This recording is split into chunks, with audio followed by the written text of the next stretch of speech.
John Everett Malais's Ophelia depicts one of the most well-known moments in English literature, the death of Hamlet's Ophelia. Slowly sinking into the water, despondent and pale, Ophelia drowns as her clothing pulls her down into the stream. The death of Ophelia in the play represents her escape from a corrupted court, her freedom from the cyclic betrayals committed by nearly all the other characters. Her death is often regarded as one of the most poetic in literature, using the water and organic environment to underscore her purity and innocence.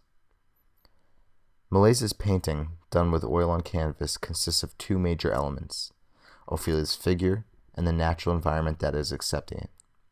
Mouth agape, hands and legs floating to the water's edge, Ophelia floats with superb realism. Malais's depiction is wholly realistic.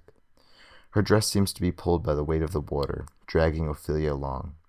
The image Millais painted is a near-exact replication of the scene described by Gertrude in Hamlet. The elements of nature link to the scene's symbolic meaning, written by Shakespeare, but also tie the painting to the period it comes from. During the Victorian era, a newfound interest in the language of flowers and the communicative properties inherent in nature came to the forefront of the arts. Some painters, known as Pre-Raphaelites, desired to return to an artistic approach that, simply put, produced sincere art.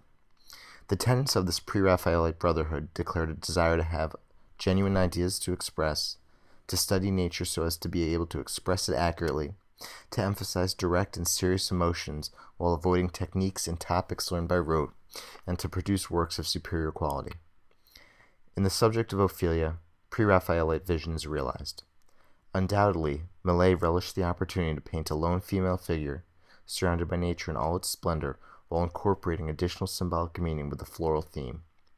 The prominently featured red poppy, an edition of Malais's own, was considered to have represented sleep and death, the latter being obviously applicable. This Victorian notion plays into the Shakespearean concept perfectly. Death has a beautiful, natural face. The flower symbolism goes further. The pansies signify love and vain, the roses youth, violets death and youth, and daisies innocence. Several other artists of the Brotherhood painted Ophelias as well. They enjoyed the simplicity and power of a single female subject, and often used historical or literary references for inspiration.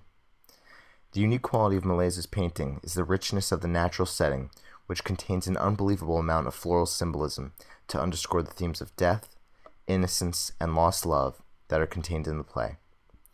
The painting has an undeniable sense of clarity. The water and Ophelia are dramatic, yet reserved.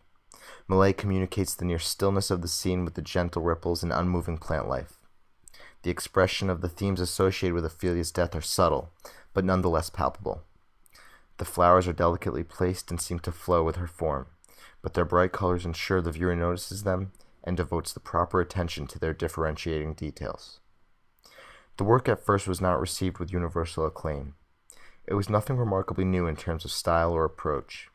The Pre-Raphaelites' appreciation for the female as a mode of expression for social commentary in the Victorian age was well established by 1852, but nonetheless, Malais's Ophelia has rightfully garnered appreciation as a painting of sublime skill, symbolism, and delicacy.